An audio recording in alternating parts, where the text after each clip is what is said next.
una boina negra, una frente clara, unos ojos firmes entre suave barba, la mochila sobre la sudada espalda, el fusil alerta entre las montañas. América toda pensando en su alma, no murió en Bolivia, vive en la esperanza. Los pueblos que sufren empuñan sus armas. Adivina el nombre: Ernesto Guevara.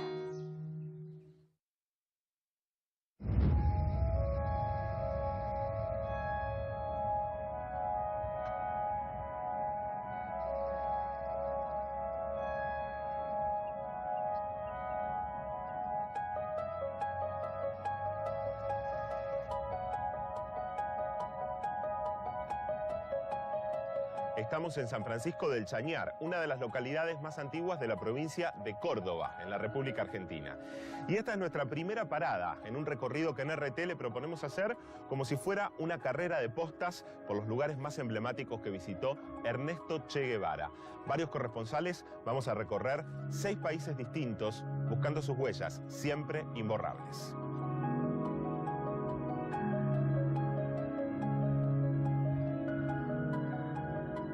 El rastro que comenzamos a seguir ahora es solo el de Ernesto, un joven a quien sus amigos llamaban Fusser. En 1952 recorrió estas mismas calles, entonces de tierra, en una bicicleta con motor. Iba a visitar a su amigo Alberto Granados, que trabajaba como bioquímico en uno de los mayores leprosarios de América del Sur, convertido hoy en un hospital geriátrico, donde su recuerdo permanece intacto.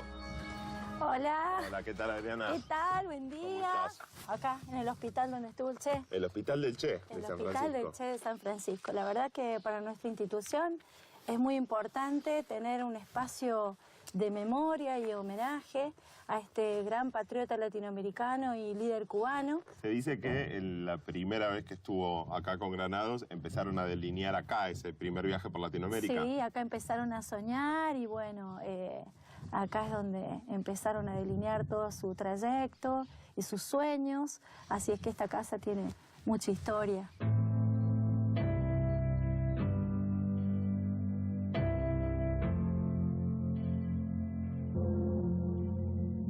La lepra era una enfermedad estigmatizante y quienes la padecían eran obligados a vivir recluidos en pabellones por temor al contagio. Pero Rosa, quien atendió a algunos de los últimos pacientes que vivieron aquellos años, recuerda cómo vivían agradecidos a un joven que siempre los había tratado diferente. Él venía y más tiempo pasaba con esta gente que con los otros pacientes de consultorio externo. Sin prejuicios. Sin prejuicios, sí.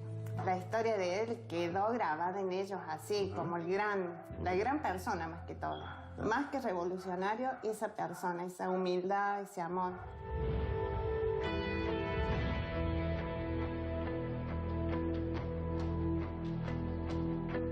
El uniforme llegaría mucho más tarde a su vida. Sin embargo, en este lugar donde estuvo Fusser, aquel estudiante de medicina, la imagen que le rinde homenaje es su estampa más universal. Esta cara es conocida en todo el mundo y plasmada no solamente en monumentos, sino también en camisetas o gorras. Un fenómeno que demuestra que algo había en este hombre que lo hacía completamente diferente al resto. Y es por eso que en cada punto que visitemos vamos a seguir buscando esos aspectos que hacían único al Che Guevara. San Francisco del Chañar fue el punto de partida. El 4 de enero de 1952, Guevara y Granados comenzaban juntos una aventura que los cambiaría trascendentalmente y que profundizaría en ellos el fuerte compromiso social que ya habían demostrado. La próxima parada sería la capital del país. En Buenos Aires los objetivos eran 2. Por un lado, despedir a la familia de Ernesto y por otro lado, terminar de poner a punto a la tercera y fundamental protagonista de su aventura, la célebre Poderosa. Era una Norton 500 del año 39, muy parecida a esta en la que me traslado ahora, que de hecho se llama la Poderosa 2, porque fue la que se utilizó para grabar la película Diarios de Motocicleta. Su dueño, Gustavo, es sin lugar a dudas el que mejor conoce los secretos de esta reliquia y por supuesto también de la original. Basta con dar unas vueltas en una moto como esta para enamorarse de la música de sus engranajes. Una experiencia que incluso en un viaje tan largo se impuso a las dificultades que acarreaba su funcionamiento y se convirtió para ellos en una verdadera pasión sobre ruedas. Esa relación de camaradería entre la moto y quien la conduce ha sido el leitmotiv en la vida de este rectificador y restaurador de vehículos que hoy llegan a ser piezas de museo. Una hermosura, ¿eh? Es un cañito. Es una hermosura. Son de esas motos que le gustan andar. Haber colaborado en la realización de la película de Walter Salles fue crucial para que Gustavo pudiera hacerse de primera mano una impresión sobre el mito. Siempre digo que ese fue que gracias a la Norton tuvimos al Che Guevara. Que él puso los pies en la tierra y vio lo que pasaba. O sea, nosotros después de 50 años en la filmación nos encontramos con la misma desigualdad, con la misma pobreza, con la misma discriminación 50 años después. Cuando yo me encuentro con la película recorriendo el mismo camino que hizo él, hablando con los amigos, conociendo la situación del momento y demás, ahí empecé a comprender otra cosa del Che Guevara. Que no era un loquito, sino que era un pibe con una serie de ideales tremendamente cultos, o sea, con un nivel cultural realmente asombroso. Y a mí me pareció, por lo que vi, una excelente persona. O sea, era un pibe que se podía sacar su abrigo para dárselo al que no lo tenía y llegar muerto de frío a la casa. La sencillez es otro valor que este hombre rescata de aquel muchacho al que le hubiera encantado conocer en persona. Al menos sí logró forjar una gran amistad con Alberto Granados, a quien recuerda agradecido y con quien desea algún día descanse también la famosa moto que atesora. Cuando muera va al Museo de Altagracia, que quede allá al lado de la ceniza de Alberto. Yo creo que él fue el causante de esa fama y creo que merece tener su moto al lado. Entonces yo ya no voy a estar así que... Sí, ya no te va a importar Ya, tanto. lo más probable es que esté conversando con él, ¿no? Buscando más datos sobre la moto. Por obvias razones nuestro camino no podrá continuar completamente en moto, pero aún así intentaremos seguir uno a uno los pasos más destacados del itinerario. Lo que nos trae al barrio de Palermo, donde se ubicaba la casa donde vivía la familia de Ernesto Guevara y donde hoy nos espera su hermano menor, Juan Martín. Por mucho que el sentido común intente buscar anécdotas de sorpresa en la reacción familiar ante el anuncio de semejante viaje, no aparecerán en sus recuerdos. Para mí, con las cosas que yo escuchaba en mi casa, porque todos dicen Ernesto, no, mi casa era una casa de locos, no era Ernesto, era todo. Entonces, vos podías escuchar eso y, mira, voy, bueno, sí, llegará, qué sé yo, no era, va a llegar, sí, llegará. Y después cuando se convirtió finalmente en el mito, digo, en las charlas familiares, cuando empezaban a repasar, me imagino que habrá sido un trabajo grupal y familiar también eso de repasar un poco la historia, ir para atrás. Yo no lucho contra el mito, no, es imposible, es como luchar contra Cristo, no, entonces, contra eso no, ponerle contenido al mito. El mito vivió acá, aquí, 2180, el mito usaba pañales, el mito primero pelela, después esto, después el otro, tenía hermanos, jugaba al rugby, jugaba al fútbol, jugaba al ajedrez. Entonces, el mito, ponerle dos piernas, cabeza y pensamiento, ¿sí? Entonces, porque si no, es imposible que alguien... Lo acerca más a la gente también. Claro, si no, ¿cómo la juventud puede decir yo quiero ser como quién? ¿No? Lajísimo, es posible. ¿Quién va a tratar de ser Cristo? No puede ser. Che, es enorme, es muy lejos. Van pasando los años, van pasando nuevos aniversarios. ¿Qué parte tuya gana ahí? ¿La de extrañar a tu hermano? ¿La del mito? Cuando pensás en la pérdida, ¿no? Yo creo que la pérdida es una pérdida universal, es una pérdida que no es solo mía. Yo por eso digo que, y ya lo pongo casi como una frase hecha, ¿viste? Así, esta es mi frase, ¿no? Yo soy hermano de sangre de Ernesto Guevara y soy compañero de ideas de Che, ¿no? Esta es mi... Entonces, las dos cosas están juntas, ¿no? Yo no las puedo separar. Creo que la pérdida es una pérdida de todos, como compañero. Y la pérdida como hermano, es tu hermano, ¿viste? Tu hermano, un hermano querido, por más que sea lejano en el sentido de la distancia, es un hermano querido.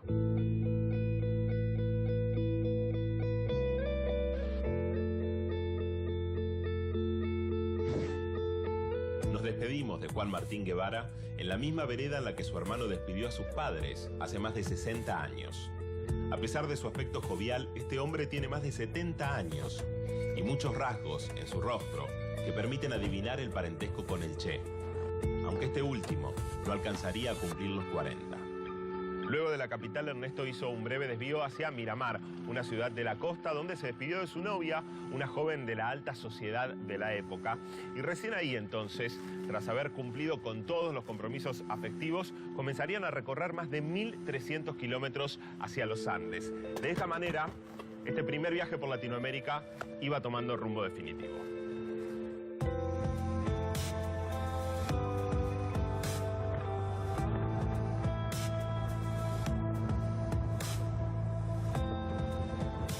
La Poderosa daba pelea al desgaste que implicaba la precariedad de los caminos, pero los fuertes vientos de la Patagonia fueron un rival imbatible.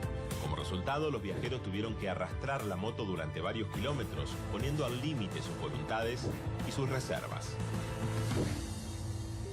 Exhaustos en medio de este desierto desolador, se encontraron con esta casa donde cambiaría su suerte, porque aquí un hombre los asistió y los condujo unos kilómetros más hacia el todavía hoy pequeño paraje de Piedra del Águila. Allí, la solidaridad de sus pobladores fue lo que les permitió seguir en camino.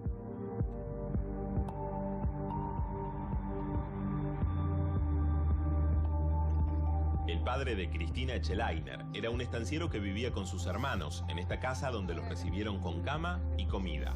La población total del lugar no llegaba a los 100 habitantes, pero afortunadamente sus anfitriones tenían además un improvisado taller mecánico. Bueno, él pasó por aquí y me contaba papá que le hicieron un repuesto de la moto que se les había roto en ese entonces y se lo fabricaron. Algo impensable, además, encontrarse en este pueblito que había poca gente, alguien que pudiera arreglarle la Poderosa. Y vos te imaginás que ni ahora creo que hay uno que te pueda hacer un repuesto nuevo, ¿no? Fabricártelo. Pero ellos, bueno, se la ingeniaron y se los hicieron. Con energías tan renovadas como las piezas de la moto, el viaje siguió por las rutas del sur hacia la cordillera.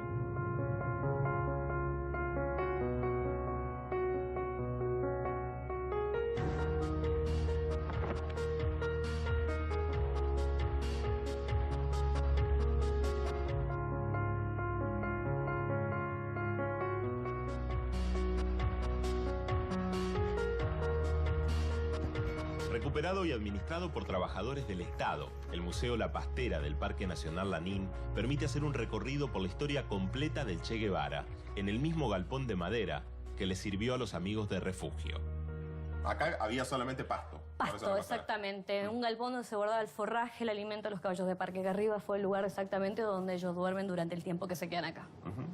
¿Que fueron unos días? Una semana, que es lo que tenemos en cuenta en el libro Notas de Viaje. O sea que estuvieron cómodos. Exactamente, por lo menos de la manera en que viajaban, que yo siempre digo que viajaban como mochilero, con muy poco. Entonces, sí, por lo menos mientras estuvieron acá estuvieron muy cómodos y muy bien atendidos. Conocemos mucho de el Che Guevara, pero no conocemos mucho de lo que es Ernesto Guevara de la Serna, ¿no? Acompañado de ese primer viaje que genera un cambio fundamental, ¿no? Marca fundamentalmente lo que es el pensamiento filosófico a partir de las experiencias que él tiene.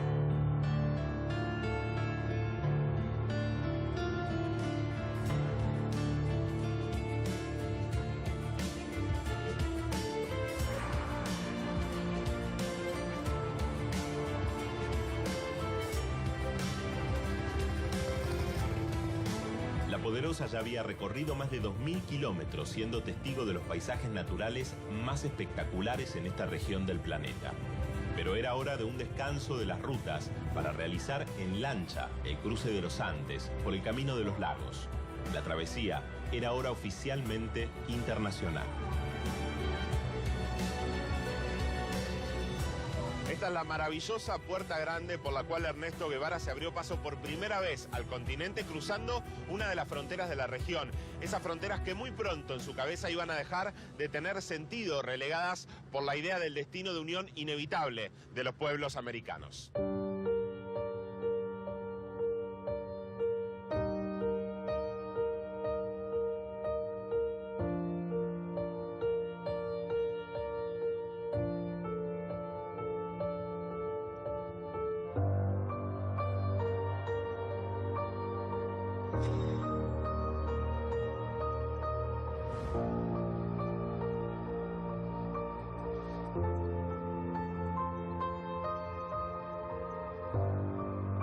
vacas pastan tranquilas hoy en este puerto donde la paz de las montañas solo es interrumpida por el paso fugaz de algunos turistas. Lo mismo que fueron en su momento esos dos jóvenes argentinos que ya pisaban el suelo de Chile.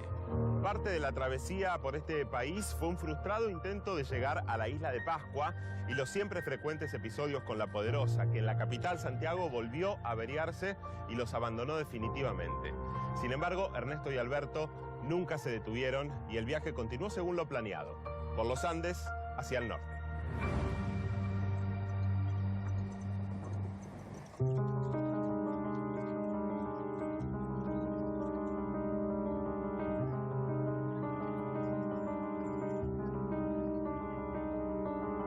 Ernesto y su amigo Alberto Granados llegaron a Venezuela tras ese paso por los Andes, por aquí, por la frontera con Colombia, en el estado Táchira. Habían transcurrido 7 meses desde el inicio de su viaje en Argentina. Llegaron hastiados de la persecución de la policía colombiana. Era un clima asfixiante que, según el propio Che, se había instalado aquí tras el asesinato del candidato presidencial Jorge Eliezer Gaitán. Así que para el Che y Alberto llegar a Táchira fue un alivio. Los amigos cruzaron a pie el viejo puente que unía a los dos países con el río como testigo. Tomaron un vehículo que los llevó a la ciudad de San Cristóbal y allí visitaron el salón de lectura, hoy conocido como el Ateneo. Uno de sus colaboradores más antiguos recuerda cómo fue la experiencia de los amigos por esas zonas fronterizas. Ellos fueron muy hostigados en Colombia. Incluso ellos hacen burla un poco por su apariencia personal, sobre todo en ciudades como Bogotá, tan formales, tan de vestido negro, sí, tan de corbata, cachaca. Ellos pues eran vistos como seres extraños y fueron detenidos en 2 oportunidades y amenazados. Pero el paso por San Cristóbal fue corto y pronto siguieron su ruta por los Andes venezolanos para ir al estado Mérida rumbo a Caracas. El trayecto montañoso no tiene las mismas características de hace 65 años. Tanto Ernesto como su compañero de viaje se quejaban en sus diarios de las continuas pinchaduras de las llantas. Ahora hay un camino asfaltado que asciende hasta el punto más alto de la vía, 4.118 metros sobre el nivel del mar. El martes 15 de julio, a las 4 de la tarde, Ernesto llegó justo a ese punto. Aquí hace mucho frío, no tanto como en la Patagonia, pero lo suficiente como para agudizar el asma de Ernesto. Y ante su falta de dinero, el conductor que los llevaba a Caracas les ofreció un refrigerio. Gracias. A la orden, señor. Adivino. En este mismo sitio, el gobierno del presidente Chávez erigió en 2007 un monumento de vidrio que recordaba aquella corta visita. Pero 11 días después de su inauguración fue violentada, como me contó Juan Lenzo, comunicador y profesor universitario. Fue destruido totalmente. Dejaron en sus alrededores un panfleto que lo firmó el Frente Patriótico del Páramo. ¿Y por qué crees tú que se atacó la figura del Che? ¿Qué es lo que representa este hombre que es tan, de alguna forma, peligroso? Así es, pues. El Che aún, después de más de 50 años de su muerte, sigue siendo una figura peligrosa para los intereses de la burguesía, pues. Y yo creo que el peligro del Che radica en su coherencia como revolucionario. Uno puede sentarse a estudiar un poco la vida y la trayectoria del Che Guevara y darse cuenta de cómo fue su desarrollo político y el nivel de coherencia revolucionaria que alcanzó. Un hombre que era capaz de defender con la vida los ideales y las ideas que fue desarrollando, que fue madurando a lo largo de su vida.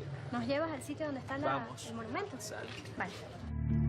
Aunque la densa neblina no nos permite apreciar el maravilloso escenario del Pico del Águila, también llamado Collado del Cóndor, llegamos al lugar donde una pequeña inscripción fue puesta por jóvenes guevaristas.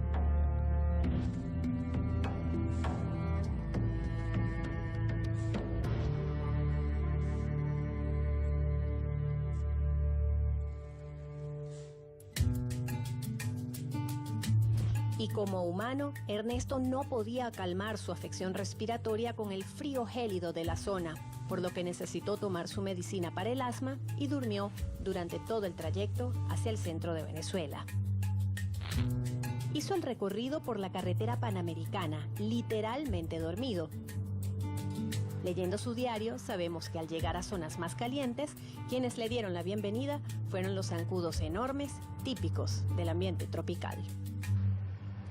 Aunque Ernesto cruzó medio país en la misma camioneta, nosotros vamos a cambiar de vehículo aquí para ir rumbo a Caracas. Vamos a estar visitando sitios que, si bien no fueron conocidos por el Che, igual nos van a hacer demostrar que su paso por acá, por Venezuela, no fue en vano.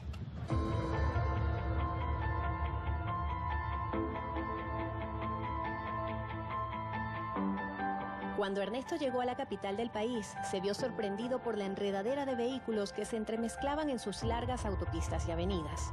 Una ciudad pujante que dejaba el ambiente rural para abrirse paso a la llamada modernidad. Por esas vías llegamos a la Quinta Castillete, donde un grupo de viejos guerrilleros venezolanos se reúne para el debate permanente. Uno de ellos, David Nieves, tiene mucho que decir sobre el legado del Che. ¿Cuál es, digamos, el mayor legado, el mayor ejemplo que le dio a esa juventud de los 60, pero también a las nuevas generaciones, tanto en Venezuela como en el resto del mundo? Bueno, en primer lugar, no se olviden ustedes que el Che Guevara, aparte de ser un gran guerrero, un combatiente ejemplar, fue un gran luchador contra la burocracia, contra la corrupción, y fue un hombre de unos sentimientos muy profundos, ¿no? Fue un poeta, ¿no? Acuérdense ustedes aquello de que el revolucionario está guiado por grandes sentimientos de amor. Para quienes creen que el revolucionario es un hombre que no ama, que no siente, que no padece, ¿no? Si alguien amaba y sentía y padecía bien, era el Che Guevara. ¿Y ya la opción de la lucha armada está descartada? No, la lucha armada no pierde vigencia. Mientras haya injusticia en el mundo, mientras se violen los derechos humanos, ¿no? Mientras se maltrate al campesino, al obrero, ¿no? Mientras haya una gran diferencia de clases sociales, ¿no? La lucha armada siempre tendrá vigencia. Solo que el Che nos enseñó que había que aprender de nuestros errores, ¿no? Había que aprender también de nuestros ejemplos, ¿no? Y por eso el Che fue un campeón de la unidad, que él consideraba que era una de las condiciones objetivas que debía tener todo movimiento antes de emprender una guerra como esa. En la capital, los dos amigos se enfocaron en conseguir un puesto de trabajo en el ámbito médico para Alberto. Lo lograron con el afamado galeno venezolano Jacinto Confit, ya fallecido. Sobre la concepción de la política y la medicina que desarrollaron luego tanto el Che como otro grande latinoamericano, Salvador Allende, hablamos con el doctor Pablo Sepúlveda, nieto del líder chileno. ¿Cuál es el mejor ejemplo del Che para toda la juventud médica que se forma en estos momentos en Latinoamérica y el mundo? Bueno, entender la salud como un proceso que está ligado a las condiciones de pobreza y que solo superando las condiciones de pobreza, de explotación, transformando la sociedad, lograremos buenas condiciones de salud para las grandes mayorías. Creo que eso él lo entendió como médico y como revolucionario. Un ejemplo que también podría haber llevado a cabo tu abuelo, ¿cierto? Sí, claro, él también lo decía, que estaba muy ligada a la enfermedad, a la pobreza, y él decía que eso, había que cambiar las bases financieras y económicas de la sociedad para dar mayores condiciones materiales para que el ser humano se desarrolle. Unos preceptos que el Che categoriza después de varios años tras su paso por Venezuela. Aquí dejó a su amigo entrañable, Alberto Granado, a quien vería años más tarde. Primero, vuela hacia Miami con un socio de su tío para luego volver a Buenos Aires a graduarse de médico. Y ya con el diploma universitario, emprendió su segundo viaje. Argentina, Bolivia, Perú, Ecuador, Panamá, Costa Rica, El Salvador y Guatemala.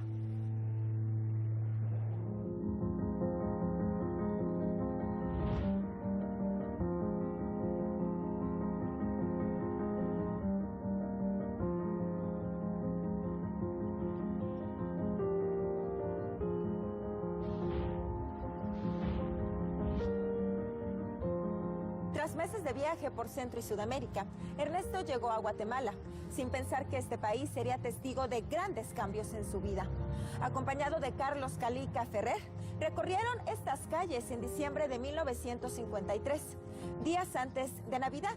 Aunque su estadía fue corta, de tan solo 9 meses, ese tiempo fue suficiente para que conociera a su primera esposa y naciera su icónico apodo de El Che. El Che Llegó a Guatemala con gran ilusión por conocer una reforma agraria impulsada por el entonces presidente Jacobo Arbenz, la cual buscaba expropiar grandes extensiones de tierra que serían repartidas a los campesinos que las trabajaban. Las empresas multinacionales mostraron su desacuerdo y la estadounidense United Fruit Company inclusive abandonó el país ante las condiciones de trabajo que favorecían más a los empleados.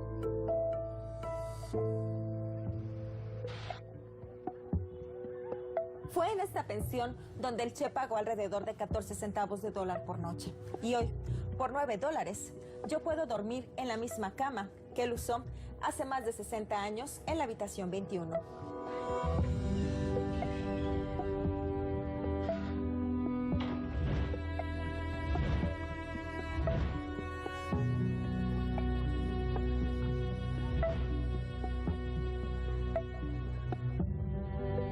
Se dice que las camas transmiten a quien duerme en ella los sueños de los que anteriormente la usaron. ¿Cómo resistirse a la tentación de dormir en la misma cama que el Che? ¿Serán mis sueños los mismos revolucionarios que él tuvo?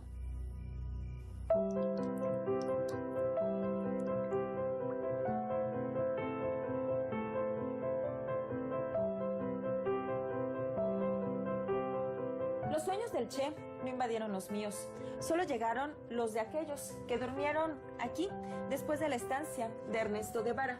Sueños más bien aburguesados. ¿Qué se le va a hacer? Pero volvamos a la realidad. Voy a hablar con Pablo Mesa. Él es nieto de los dueños de esta pensión y platicaremos con él sobre las anécdotas que su familia le contó sobre la estancia que tuvo el Che Guevara en este lugar.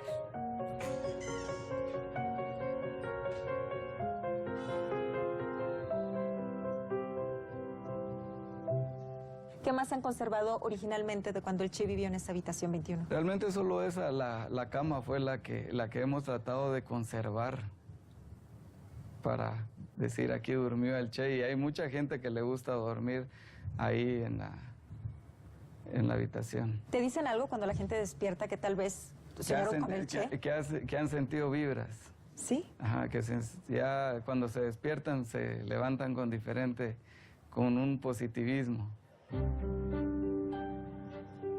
Ernesto se empezó a relacionar con personas vinculadas al gobierno progresista de Jacobo Arbenz y conoció a Hilda Gadea, una exiliada peruana de ideas marxistas, dirigente del APRA, que trabajaba como documentalista y de quien se enamoraría.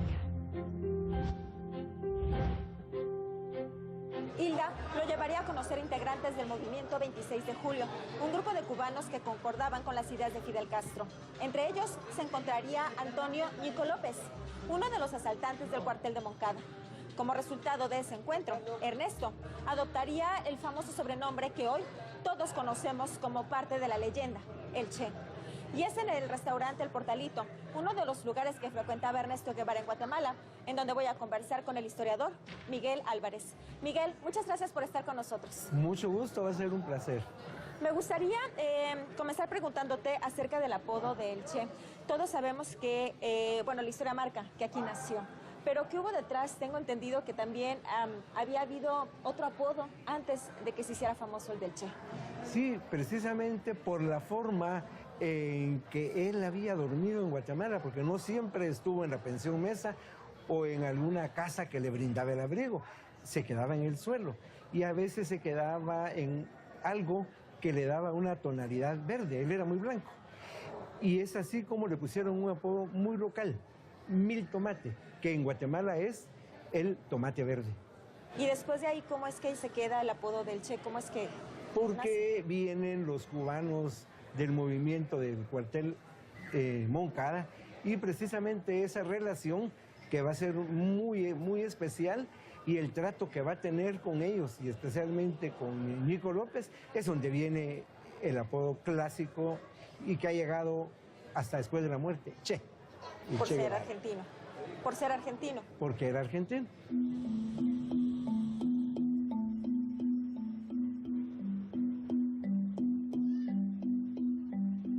Sin mucho dinero, Ernesto dormía algunas noches en la pensión Mesa, pero otras las pasaba en parques o en el suelo de las casas de sus conocidos. En el verano de 1954, Guatemala vivió un golpe militar organizado por la CIA y el coronel Castillo para derrocar al presidente Jacobo Arbenz.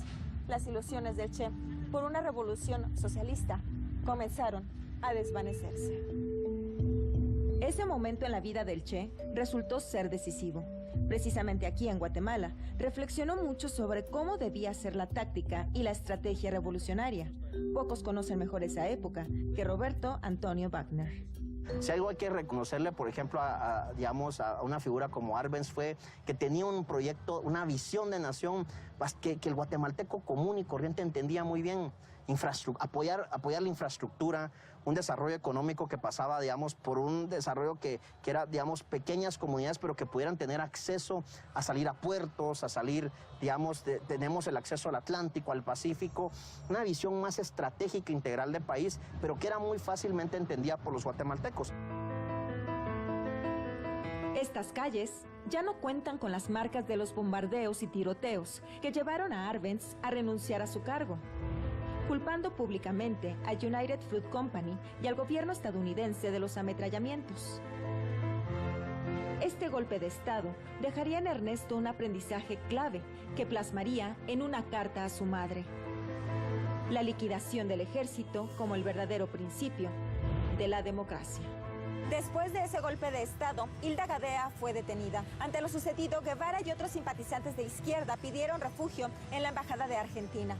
En septiembre, Ernesto dejaría este país, cargando el apodo del Che y una decepción política en su maleta de viaje, además de una enseñanza que fue incluida en sus textos. En la Guatemala de Arbenz me di cuenta de una cosa fundamental. Para ser revolucionario, lo primero que hay que tener es revolución.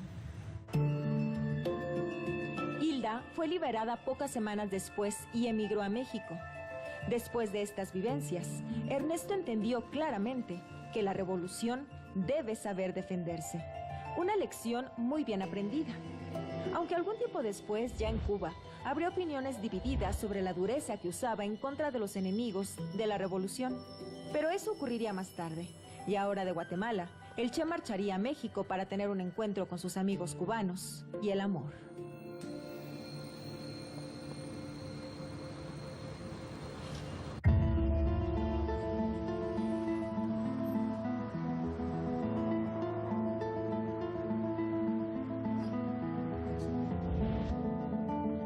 Desilusionado por lo ocurrido en Guatemala, Ernesto Guevara arribó a México en 1954, sin saber que tan solo un año después y en esta casa conocería a Fidel Castro y su vida cambiaría para siempre.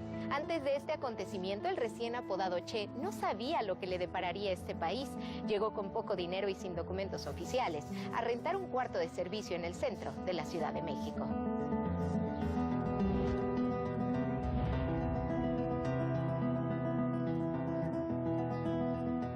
Cuadra de la casa existe un parque con una escultura del Che. ¿Qué mejor lugar para hablar con el historiador Alfonso Hernández?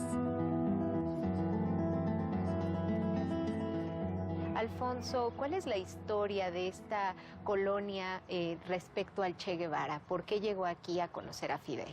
Bueno, es una colonia muy apacible. El vecindario es muy añejo en su residencia y pasa uno muy bien desapercibido. Yo creo que por eso seleccionaron una colonia de bajo perfil para poder hospedarse en esta zona. Siguiendo el camino que recorrió Guevara en esta ciudad, me dirijo hacia el hospital en donde trabajó y vivió.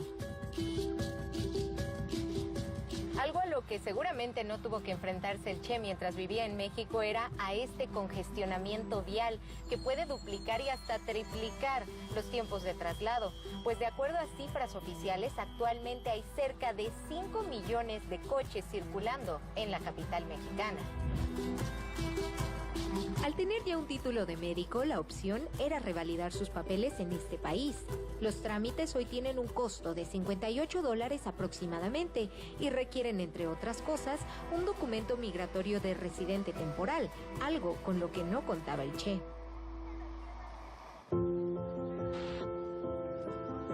Gracias a la recomendación de un médico argentino, Ernesto Guevara llegó aquí, al Hospital General de México, donde trabajaría en el pabellón de alergología. Dicho hospital es uno de los más importantes del país, donde se realizan cerca de 80 cirugías diariamente. A pesar de que cuentan con 3 nuevos edificios de especialidades, aún existen lugares que no han cambiado y me remontan a los años 50, cuando el Che trabajaba aquí. Esta etapa de la historia la siento muy personal, porque fue en este hospital donde Guevara conoció a mi abuelo, el doctor Baltasar Rodríguez, quien sería su médico tutor y también cómplice primordial de su boda con Hilda Gadea. Hilda y Ernesto se reencontraron en este país y pasaron de ser amigos a tener una relación amorosa. Juntos recorrieron la Ciudad de México, pero el Che en particular se reunía con sus colegas en una cafetería muy especial. Uno de los lugares que más frecuentaba Guevara era el Café La Habana, en donde pasó incontables momentos junto con Fidel Castro. Inclusive cuentan las leyendas que fue aquí donde se planeó la Revolución Cubana. Después de meses de trabajar juntos en el mismo escritorio, mi abuelo comenzó a conocer mucho más sobre la vida de Ernesto Guevara. ¿Y quién mejor para revivir estas historias que mi madre? Hola, mi vida. ¿Cómo estás? Bien, ¿y tú? Bien, también. Pásale, amor. Gracias. Mira lo que te tengo. Aquí está tu abue, siempre muy guapo, de traje y corbata. En la secundaria. Y aquí está con unos amigos y como ves, aquí ya es doctor. Es de hecho esta etapa de la vida de mi abue que me llama mucho la atención porque es cuando conoce al Che Guevara. Pero ¿cómo se enteró que el Che se quería casar con Hilda? Pues mira, él lo veía muy preocupado. Y entonces se acercó y le preguntó qué le pasa. Y fue cuando el Che le comentó que tenía una novia a la que quería muchísimo y que estaba embarazada. Que él en realidad se quería casar y quería darle el apellido a su hijo, pero no podía pues porque no tenía papeles. ¿Y cómo fue que mi abuelo ayudó? Él le pidió que le pasara el recetario. Hizo una nota. No me acuerdo muy bien de las palabras porque me las dijo, pero tú sabes que él escribía con palabras muy hermosas. Y puso algo así como: el que lleva esta misiva es amigo mío y tiene un problema. Espero que pueda ayudarlo. Y la firmó. ¿A quién le iba dirigida esa carta? Al presidente municipal de Tepozotlán, que era amigo de tu abue. Bueno, él se fue un fin de semana a ver al presidente municipal. Y el lunes muy temprano ya estaba sentado en el escritorio de tu abue. Y cuando él llegó le dijo: ya está todo arreglado. Me voy a casar solo por el civil. No va a haber boda religiosa. Y quiero que por favor usted sea el padrino. Mi papá me contó que regresaron a la Ciudad de México y que en el lugar donde vivía esta chica, en el patio se hizo una comida y en el fondo se veían 3 guacales, de esas cajas de madera donde se trae la fruta. Y el Che dijo: un asiento es para la novia, el otro es para el padrino de la boda y el tercero es para Fidel Castro. ¿Y qué fue de estas historias, de estos relatos que mi abue vivió con el Che Guevara? Pues yo le pregunté, tú sabes que él era escritor, él escribía en periódico, en revistas, él era un poeta. Y entonces a mí me sorprendió mucho que él no hubiera escrito nada acerca de esta historia. Y le dije: papá, ¿cómo es posible que no hayas escrito nada de esto que viviste? Y se quedó pensando y me contestó: tienes razón, voy a escribir acerca de esto. Y fue lo último que escribió antes de morir. ¿Y son esos los textos, mami? Exactamente. Este es el legado que nos dejó tu abue y ahora te pertenece. Yo los he guardado con mucho cuidado, con mucho cariño, pero creo que eres tú quien los debe de tener ahora. Muchas gracias. Créeme. Ahora me toca a mí seguir el camino, reviviendo esta etapa de la vida del Che gracias a los escritos de mi abuelo. Me dirijo hacia el registro civil de Tepozotlán, donde a las 12 horas del 18 de agosto de 1955, Hilda y Ernesto se convirtieron en esposos.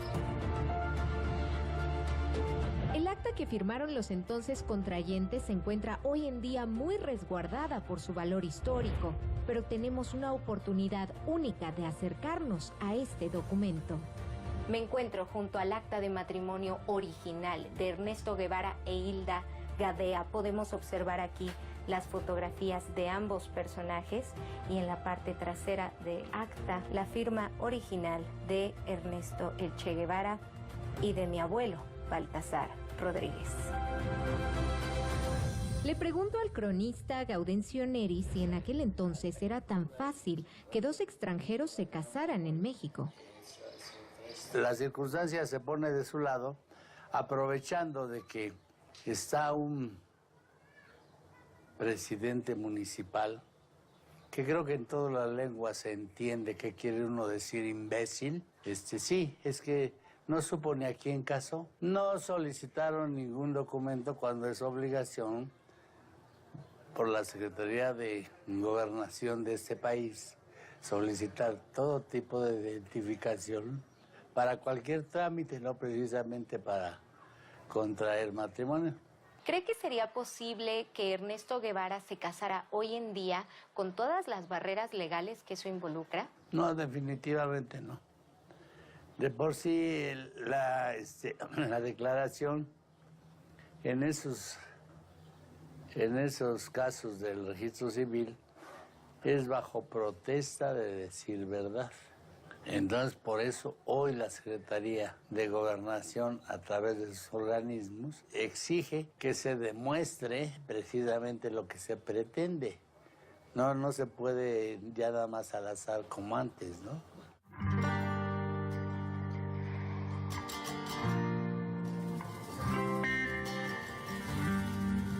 Los alrededores de la Ciudad de México fueron lugares de entrenamiento para Guevara y los Castro.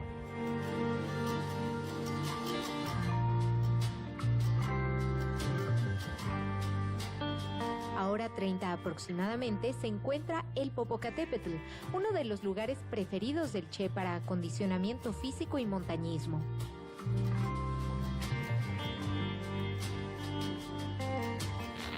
A pesar de su asma y después de 3 intentos, Ernesto logró llegar a la cima del volcán.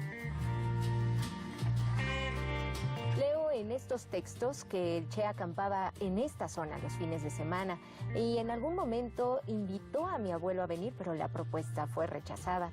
Para ese entonces ya existía un mayor acercamiento entre ambos, tanto que mi abuelo curaba las contusiones que el Che sufría después de los entrenamientos y de cargar y disparar el fusil. Poco después, el doctor Guevara dejó de asistir al Hospital General y mi abuelo no volvió a saber de él.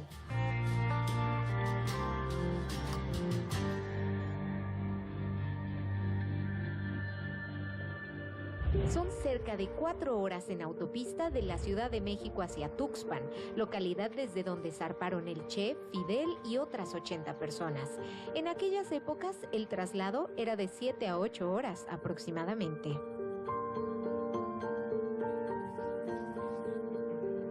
Esta propiedad es ahora el Museo de la Amistad México-Cuba. Aquí se albergan piezas de la historia que relatan el papel que jugó esta ciudad para la Revolución Cubana. Esta zona de donde partieron, esta punta, que es donde hace curva el río Tuxpan, pues había muy poca vigilancia, muy poca gente que se percatara de lo que se estaba haciendo aquí, de lo que estaba sucediendo. ¿Cuál es la historia detrás del Granma, esta embarcación que partió hacia Cuba? El 25 de noviembre de 1956 zarpan en unas condiciones bastante difíciles porque las condiciones climatológicas eran tremendas. El puerto estaba cerrado a la navegación, no había permisos para zarpar.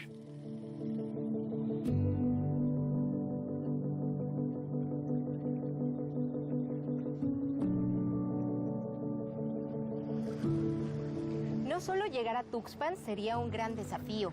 El subir a un bote cargados con armas y sin que nadie lo notara, hoy en día resulta prácticamente imposible. La vigilancia se ha incrementado mucho y registra a cada bote que entra o sale del puerto. Con muchas cosas cosas en contra, en la madrugada lluviosa del 25 de noviembre de 1956, el Granma zarpó hacia Cuba con 82 personas a bordo. De todo lo que ha cambiado en México desde que Guevara vivió en este país, pareciera que estas aguas son las mismas. Un lugar lleno de riesgos y soledad, que se vio opacado por una embarcación repleta de sueños y fe de una posible revolución. Una semana viajando en yate llevarían al Che y al resto de la tripulación hasta la isla cubana.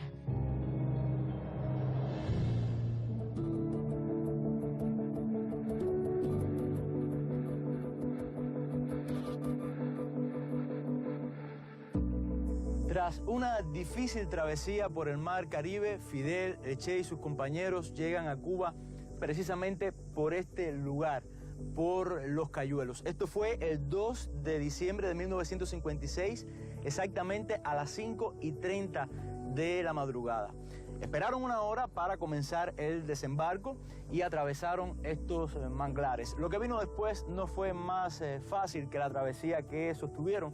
Cuentan los historiadores que los más altos, los expedicionarios más altos, tenían que ayudar a los más pequeños a atravesar este mar por la profundidad de sus aguas. Estas fueron las primeras aguas cubanas que bañaron al joven argentino Ernesto Che Guevara.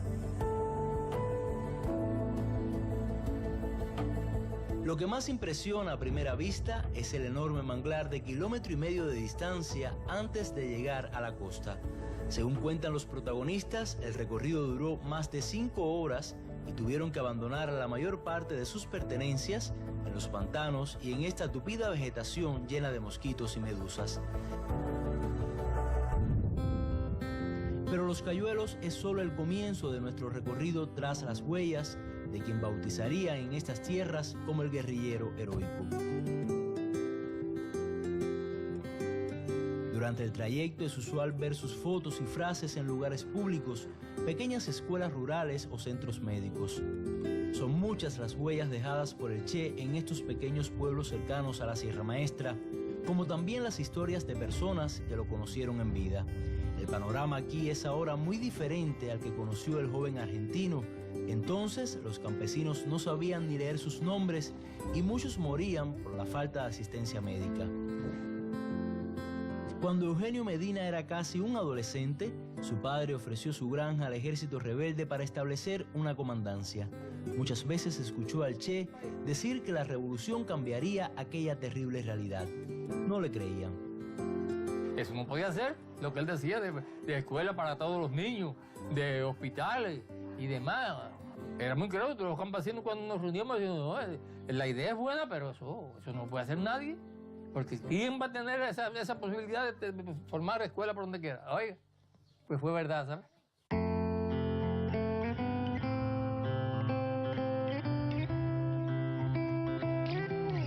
Bueno, estamos ya casi a punto de comenzar a subir las montañas de la Sierra Maestra. Son montañas realmente muy elevadas, muy peligrosas y no podemos subir en el auto ligero que hasta ahora tenemos. Por lo tanto, hemos tenido que hacer un cambio de vehículo y lo vamos a hacer en este vehículo preparado precisamente para subir estas montañas y con un chofer también experimentado, con Roberto, que nos va a ayudar hasta llegar aquí. Un camino muy peligroso, un camino con unas pendientes bastante peligrosas e impresionantes, pero también uno de los paisajes más lindos y más hermosos que se pueda ver en Cuba.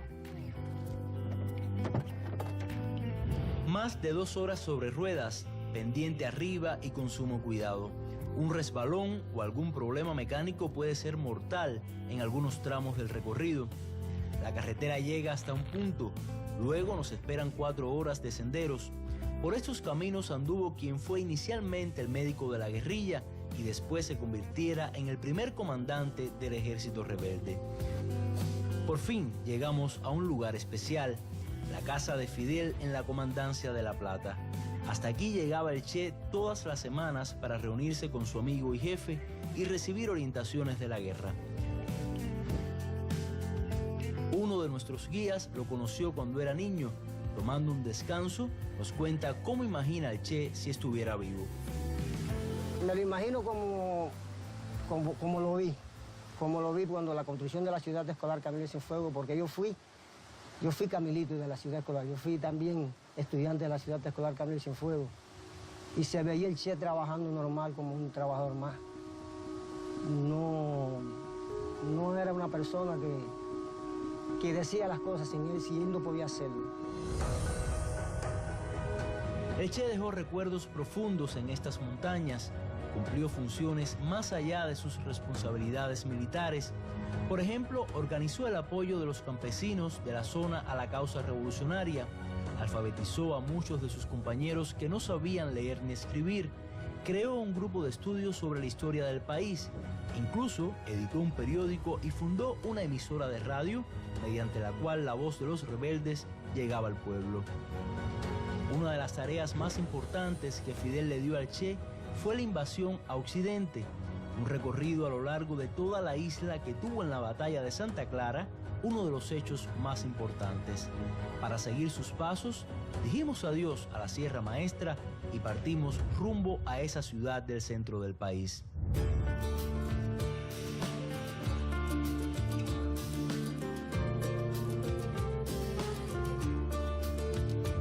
Coincidimos con la visita de José Mendoza Argudín. Él fue uno de los hombres más cercanos a Guevara durante la lucha y después del triunfo revolucionario.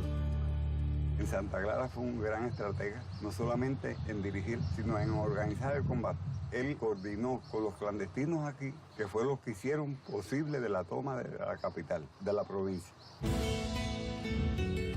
El 1 de enero de 1959 triunfa la Revolución Cubana. Por órdenes de Fidel, el Che se traslada a la capital del país para preparar allí la llegada de la Caravana de la Victoria días después. Por cuestiones técnicas cambiamos de auto y después de 3 horas de viaje llegamos al último punto de nuestro recorrido por la isla. En La Habana, al igual que en toda Cuba, el Che es casi omnipresente. Su rostro acompaña la rutina diaria de La Habana. En las estrechas calles del casco histórico son abundantes los souvenirs con la imagen que inmortalizó el fotógrafo cubano Alberto Korda. Todos los vendedores tienen historias que contar o algo que decir referente al legendario guerrillero. Los vendedores de libros viejos ofrecen verdaderas reliquias, como esta primera edición de su diario en Bolivia. En los barrios más populares se mezcla con consignas revolucionarias. El Che y Cuba parecen ser la misma cosa.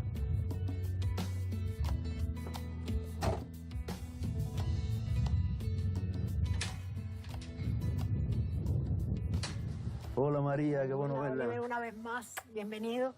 La doctora María del Carmen Ariet es una de las grandes conocedoras de la obra del Che en todo el mundo. A petición de su viuda, Aleida Marsh, ha sido la encargada de organizar toda la documentación profesional del líder guerrillero. Fue miembro del equipo multidisciplinario que descubrió sus restos en Bolivia y hoy es la especialista principal de este centro. ¿Le gustaba al Che el café? Le gustaba café y amarlo. Amarlo. Igual que el mate. ¿Y aprendió a tomarlo en Cuba? Sí, en Cuba, fundamentalmente en Cuba. Bueno, y el símbolo, la leyenda, el mito, ¿también comenzó en Cuba con la Revolución Cubana? Yo pienso que sí. Recuerda que el Che, para hablar del Che, no de Ernesto, realmente la imagen y el símbolo y la leyenda comienza en la Revolución Cubana desde la lucha misma. La leyenda que después, en la medida en que va convirtiéndose en un símbolo universal, porque esto también es importante. ¿A dónde llega la dimensión del Che? No después de la muerte, sino en la propia vida.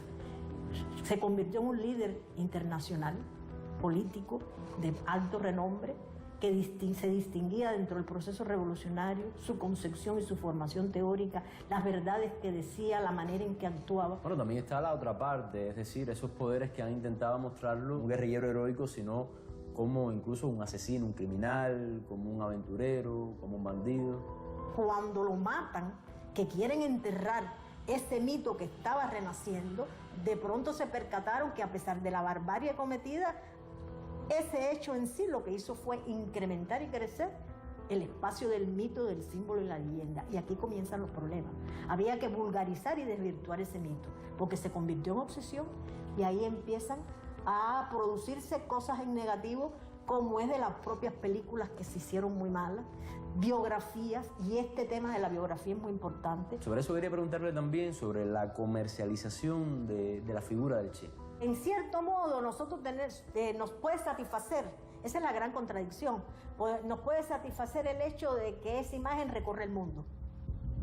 Como siempre tenemos un documental, porque además, acuérdate que, y esto también es importante, cuando no se pensaba nada de la importancia de la imagen, en el año 67, fecha en que matan al Che, ya en noviembre, los estudiantes universitarios de Estados Unidos en sus manifestaciones ponían esa imagen del Che.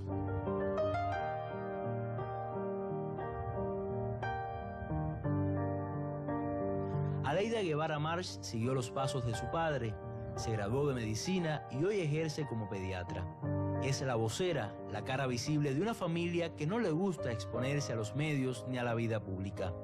Hay muchas personas en el mundo que cuestionan al Che y piensan que le dio prioridad a sus compromisos políticos, a sus ideas políticas, y sacrificó a la familia, a sus hijos, a su esposa. Ustedes como familia, ¿qué opinión tienen, qué criterio tienen al respecto? Mira, mi papá no se fue a otro planeta a luchar. No, se fue a tratar de hacer un mundo más justo para todos nosotros. Nosotros estamos incluidos en ese mundo. Así que mi papá no se fue a luchar por un sueño tonto. Se fue para buscar un mundo mejor también para sus hijos. Claro, es un hombre muy consecuente. Siempre dijo lo que pensaba y siempre lo llevó a la práctica. Y nunca le pidió a alguien que hiciera algo que no fuera capaz de hacerlo él primero. Entonces, ¿qué hacemos? Hay que respetar a los hombres así. Usted le ha dado la vuelta al mundo hablando sobre su padre, hablando sobre el Che. ¿Qué visión siente que tienen del Che en el mundo y qué visión cree que deban tener en el mundo sobre el Che? Mira, hay muchas cosas actualmente, es decir, muchos jóvenes que sienten la presencia del Che posiblemente, pero tampoco tienen la información completa. Es decir, hay partes, ¿no? Es decir, reciben la imagen, reciben alguna información, pero no es suficiente. Es decir, hay todavía que darle más posibilidades a los jóvenes de que tengan esa información al alcance de su mano y que si la quieren consumir puedan hacerlo, ¿no? Eso es importante, quizás en eso estamos trabajando en este momento. Todavía se puede hacer mucho con la imagen del Che, se puede practicar mucho más su ejemplo, su vida cotidiana. No tienes que irte lejos, aquí en Cuba podíamos practicarlo mucho más y sería mucho mejor para nosotros también. Detrás de la conocida imagen en la Plaza de la Revolución se encuentra la última oficina del Che en Cuba. Todo se mantiene intacto, tal como lo dejó el entonces ministro su último día de trabajo. Cuando Aleida era una adolescente, vio que en el buró de su padre, de las 4 fotos que había, ella aparecía en 3. Era una prueba de amor, nos dice, y a partir de ese momento se reconcilió con él y con el dolor de su ausencia. A la altura de 1965, nadie escuchaba hablar sobre el Che y comenzaron rumores sobre supuestos enfrentamientos con Fidel Castro. Durante la conformación del primer comité central del Partido Comunista de Cuba, el líder histórico de la revolución leyó públicamente una carta privada que le había enviado el Che. No se decía qué rumbo había tomado, pero quedaba claro que era un adiós.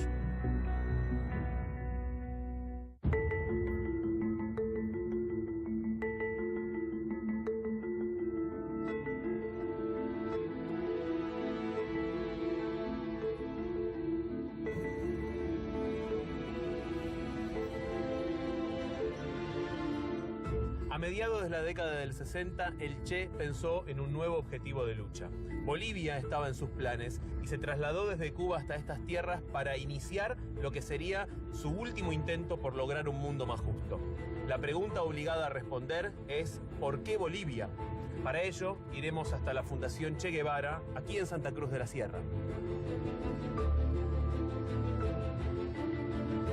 Edgar Rivero es parte del organismo que atesora todos los detalles del paso de Guevara por estas tierras. Habla con pasión para describir que el médico argentino encontró cualidades especiales en el pueblo local para que sus sueños se conviertan en realidad. ¿Por qué elige esta zona? ¿Qué tiene de especial para Ernesto Guevara Bolivia en 1966? Bolivia es un país insurreccional. Derrotó un ejército de la República, los mineros, los campesinos, y estaba emergiendo esa revolución.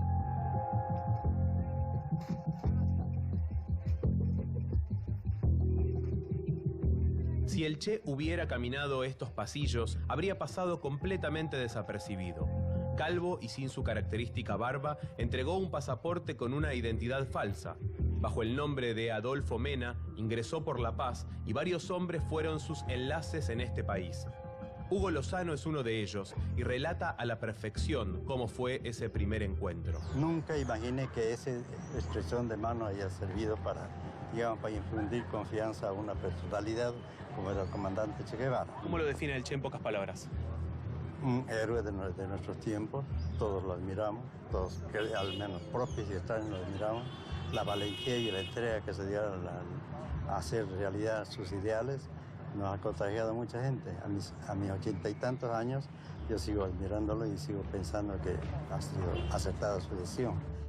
Ernesto Guevara se nutrió de las mejores personas para ir al combate, y esta ciudad es la que hoy alberga al único ex guerrillero boliviano vivo que peleó con el comandante Ñancahuazú. Para muchos ahora pasará desapercibido como un vendedor informal de libros, pero Eusebio Tapia Aruni atesora recuerdos de lo vivido en el sur del país. Estar en la guerrilla es identificarse con la naturaleza, vivir de la naturaleza, comer frutas de los árboles o raíces o las hojas para mitigar el hambre, aprender de los animalitos qué se come, quiénes se come, cómo se puede sobrevivir. Y estar en la guerrilla no es todo el tiempo disparando, combatiendo, sino el problema es andando, escapando del enemigo, y cuando se topa con el enemigo se combate. Y entonces recién yo entendí cómo era la guerra y cómo era la guerrilla.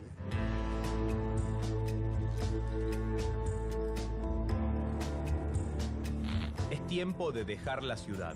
Nuestro camino tras los rastros del Che nos lleva a unos 300 kilómetros al sur de Bolivia. Llegar hasta allí no es fácil. Si bien las rutas han mejorado en este medio siglo, es común perderse ante una señalización escasa. Es por eso que nos detuvimos ante la presencia de un lugareño. Germán Salvatierra no solo nos orientó, sino que recordó lo que vivió en 1967. Decían pues que eran los comunistas, llegaron los comunistas a quitar las tierras, más o menos hablaban así el comentario, ¿no ves? Pero eso era impuesto por los militares. Y Germán, 50 años ya pasaron de aquel tiempo. ¿Cómo está hoy las ideas del Che en el pueblo? ¿Están emplazadas? ¿Se puede saber un poco? Bueno, después de eso, ya que la gente no se enteraron y no le apoyaron al Che, hoy recién sus ideas del Che recién lo meten más al fondo de que sus ideas eran buenas, ¿no? Que él venía en contra del imperialismo, luchando por la gente pobre. Guevara y sus hombres estuvieron 11 meses entre la instrucción inicial y la lucha armada en el terreno. Sin embargo, los problemas comenzaron a multiplicarse. Las raciones de alimentos solo alcanzaban para los primeros momentos y hubieron muchas capturas inesperadas. Así llegaron a la pequeña localidad de Alto Seco. Cansado por la falta de comida, el Che llegó hasta este poblado en busca de provisiones. Sus ropas estaban muy maltrechas y su desgaste por las bajas en la guerrilla era palpable. Sin embargo, supo ganarse la confianza de los lugareños, quienes lo recuerdan con mucho cariño. Aquí habitan poco más de 100 personas y nada ha cambiado demasiado. El Che estuvo 24 horas, instaló una posta sanitaria momentánea y realizó reuniones con los pobladores. Quería sumar vecinos que compartieran sus ideas de liberación. Rogelio Garbi asistió a ese encuentro y resalta que lo que querían era cambiar su manera de vivir. Y habló, ustedes aquí deben tener agua, entonces no había agua. Deben tener luz, deben tener posta, entonces no había posta, no había nada. Deben tener todo, ya ves sus autoridades, dijo. Eso queríamos cambiar todo. O sea que era un hombre con buenas intenciones. Sí, dijo, cuando nosotros, dijo, vamos a gobernar, van a ver ustedes cómo va a ser los campesinos. Dijo. Vamos a ayudar. Dijo. Porque su gobierno de ustedes, si ustedes piden algo, nunca les da o les contestan con balas. Dijo.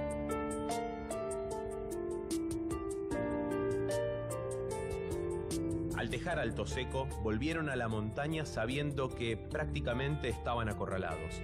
El asedio militar comenzaba a ser insostenible, por eso la guerrilla se dividió en dos grupos, uno hacia el norte y otro que permaneció aquí. Esta zona de quebradas, cerca de la higuera, fue donde se desarrollaron los combates finales. Hacia allí vamos. Hasta aquí podemos llegar en camioneta, el resto lo haremos a pie para encontrar los caminos del Che. Hola Juan. Buen día, Ricardo. Hola Inti. ¿Nos llevas a donde combatió Ernesto? Vámonos. Adelante.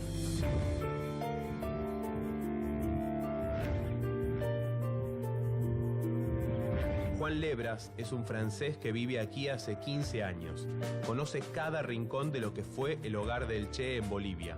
Será nuestro guía por la montaña a más de 2.500 metros de altura y quien nos permita descubrir sectores desconocidos, como el último refugio del comandante.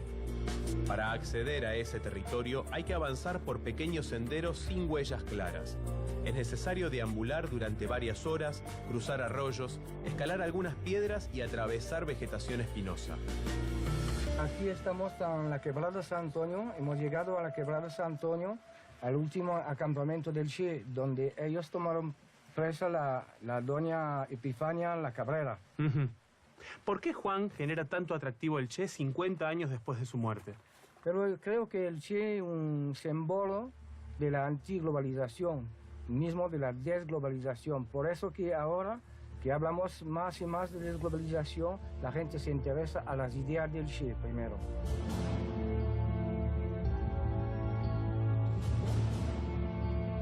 El regreso a la ruta resulta tan dificultoso como la llegada, los mismos inconvenientes que tuvieron que sortear los pocos hombres que acompañaban a Guevara. Aquí terminó la ilusión libertaria del argentino. Junto a otros combatientes detenidos, fueron trasladados a un colegio de La Higuera, un poblado ubicado a pocos kilómetros del lugar de la captura. En este sitio, el revolucionario estuvo preso 24 horas hasta que fue ejecutado a sangre fría. Antes de morir, exigió a su verdugo que apunte bien, ya que iba a matar a un hombre.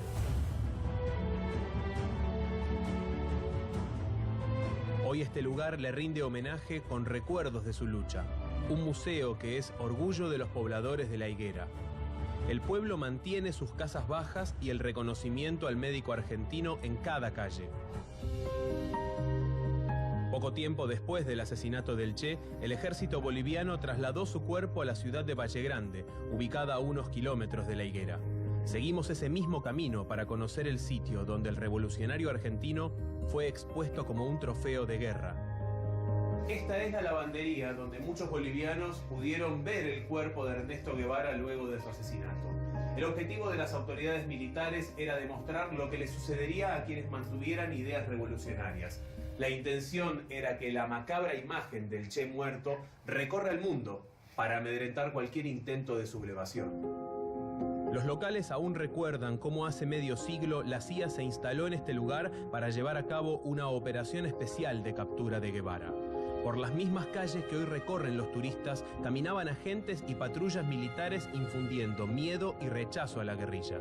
Eulolia Siles rememora en todo momento cómo conoció a quien más adelante identificó con el Che.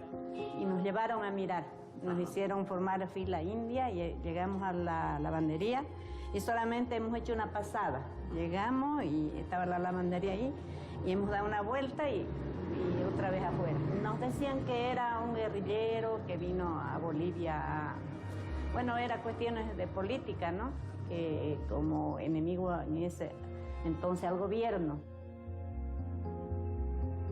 Las transformaciones en la Bolivia actual también se vislumbran aquí. Hace 50 años había una pista de aterrizaje donde enterraron el cuerpo del Che y otros guerrilleros. En 1997 encontraron sus restos en una fosa común y hace un año se recuperó este lugar para poder rendirle homenaje. Pero, ¿qué significa rendirle homenaje? El Che no es el retrato de una camiseta convertido en una marca comercial. El Che es su idealismo romántico, su espíritu aventurero y temerario, su sed de justicia social y su ferviente fe en sus ideales y propósitos. Exactamente por eso, en 1997, sus restos fueron enviados a Cuba para ser enterrado como se merece.